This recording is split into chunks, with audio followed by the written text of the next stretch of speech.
We heard some examples of Lieder during our symphony. The next video will be an example of an art song. Headphone warning, it's me singing and I'm loud.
Alright, so as I said earlier, we had opera in the Baroque period, but we're starting to see a huge shift in opera from more comedy to tragedy.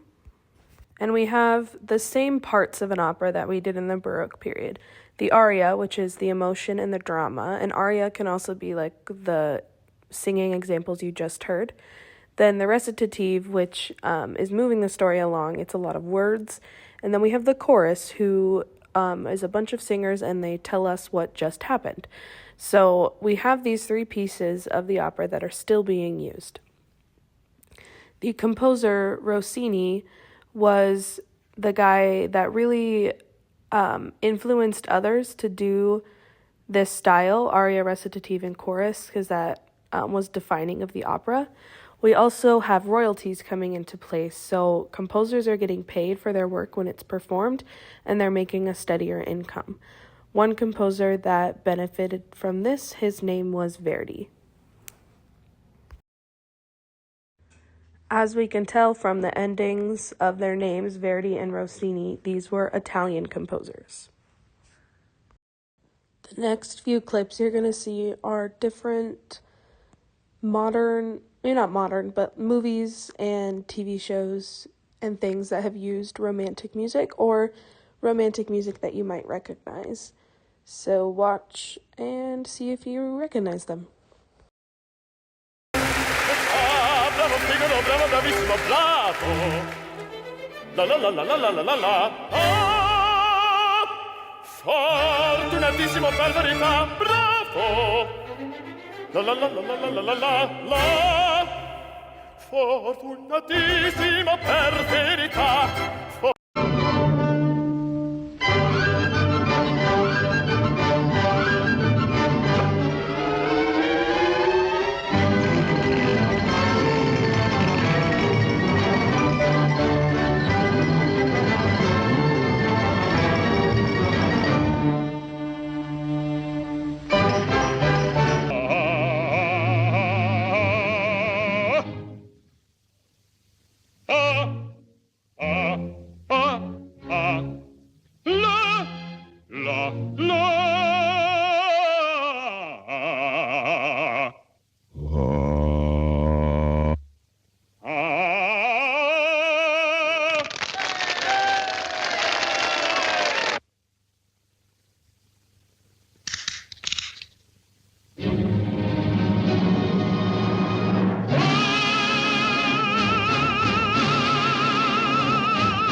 this guy named Wagner, which we learned about in the symphony on Tuesday, coined the term leitmotif, which is a musical phrase used when, in that time, somebody enters the stage in an opera, but now we see it as sort of a theme song or something you recognize with a character or a scene. For example,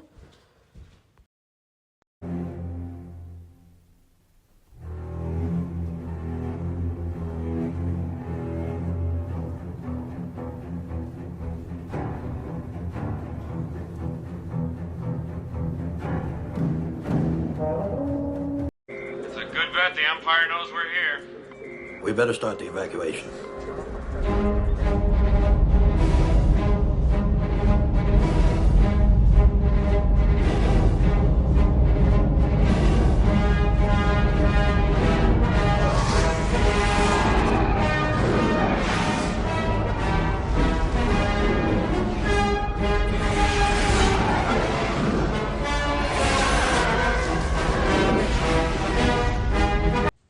in the Romantic period, we also see a difference between something called program music and absolute music. So as this definition says, program music has a story, an idea, something to go along with it, whereas absolute music just doesn't have anything. It's music for music. It doesn't really have a story to it. So here are some examples.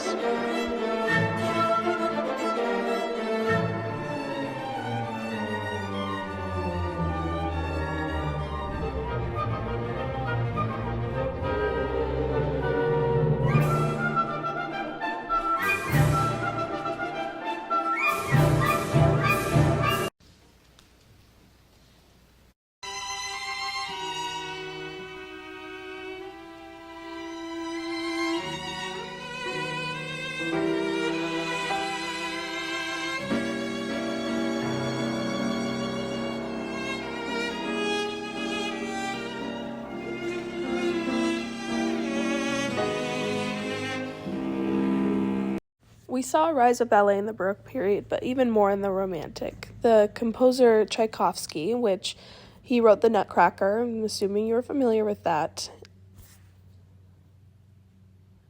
While I'm figuring out technical difficulties, he defined what Russian music is and created this this ballet, the Nutcracker.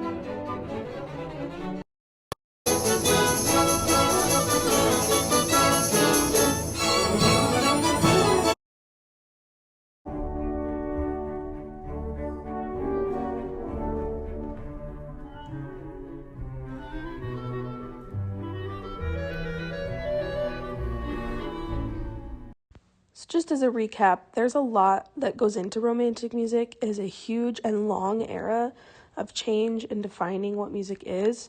There's a lot of information. There's a lot of composers. There are a lot of people with different ideas that are speaking out and spreading their beliefs about what music should be.